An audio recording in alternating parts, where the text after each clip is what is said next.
Қара орыстар қаупі.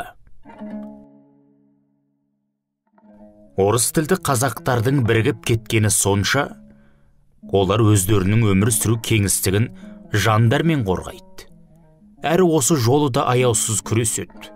Олар ұлт мүддесін қорғайтын азаматтарды ұлтшыл деп, ұлттық қозғалыс әрекеттерді қазақбайшылық дейді. Кейінгі 10-15 жылдың бедерінде бақ бетінде орыс тілді қазақтардың айтатыны осы. Бүгінгі шенеуніктердің ең көп бөлігі де солар. Олар билікте тұрғанда Қазақстанда ешқашан қазақ тілі үстемдік құрмайды. Бұл ретте менің ойыма осыдан 30 жылдай бұрын Әнуар Әлімжанов марқұмның айтқаны есіме түседі. 86-87 жылдар шамасы. Қаламгерге келсем, Әнаған кофе ішіп отыр екен, барып сәлемдестім. Ол кезде мен Алаш қайраткерлерін ақтау ісімен жүргенмін. Алаш зиялыларын ақтауға қарсы болып, жанығып жүрген сатқындар туралы әңгіме барысында айтып едім.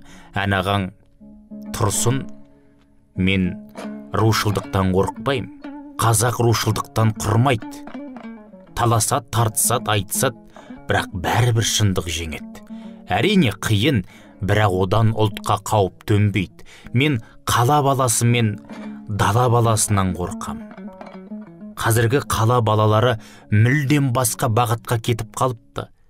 Даладағы ауыл балалары қазақы қалпында қалып қойды. Ертең қала баласы мен дала баласының арасында үлкен қарама-қайшылық туады. Әрине, қаланың балалары жеңеді. Олардың тілі де, ділі де жеңеді. Үкіметтің де солардың дегеніндей болады. Міне, сол кезде қазақтың басына күн туады. Мен шетелді көп көріп жүрмін ғой. Тәуелсіз алған көптеген елдің басындағы трагедия біздің басымызға да келеді деді. Міне, сол трагедия қазір біздің басымызға келді. Қазақстанның ішіндегі қазақ ұлтшылдығы дегенді шығарып жүргендерде сол өзіміздің қара көздер орыс тілді қазақтар. Мемлекет басында да түгелдей солар отыр. Олардың тілі де, көзқарастары да мүлдем басқа. Олар өздерін үстем табы өкілі сынды ұстайды. Қазаққа жиіркене шекеден қарайды. Тіл, дін, рух арқылы оларға қалай әсер етесің? Мәселен, Совет одағы кезінде қазақтың 35% ғана қазақша сөйлейді деп зар илейтін біз. Қазіргі тілдің жағдайы одан да сорақы. Тіл саудаға, өндіріске, ғылымға, технологияға енбейінше, ол тіл ешқашан үстемдік орната алмайды. Рух арқылы да әсер етуің екіталай, өйткені олардың рухы шоқынып кетті. Дініңіздің халі анау. Енді ойлаңызшы, осындай мәселелерді көтерген адамды ұлтшыл деуге бола ма? Жоқ па? Кімге қарсы күресесің? Сыртқы жау болса, ол анық болар еді, ал мына жаумен қалай күресесің?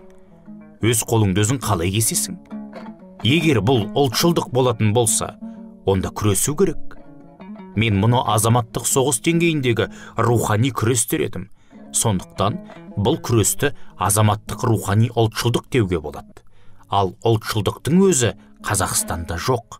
Өйткені ұлтшылдық империяға қарсы бодандықтағы ұлттардың күресі екенін айттық.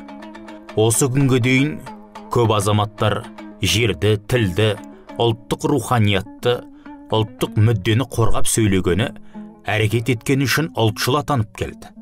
Соның ішінде мен де бармын. Сонда біз не үшін, кім үшін осы уақытқа дейін ұлтшыл атандық? Мұның бәрін қиыстырып отырған шенеуніктер. Ұлттық мәселе көтерсең, президентке қарсы деп атой салып шығады. Онысы өздерін қорғауы. Ал өздері өзгелерді жек көрінішті етіп көрсетудің амалын шебермен келген. Бізде мемлекеттік құрылым ұлттың мүддесіне жұмыс істемейтін, керісінше жеке адамдардың қорғаныс қауіпсіздік комитетіне айналып кеткен.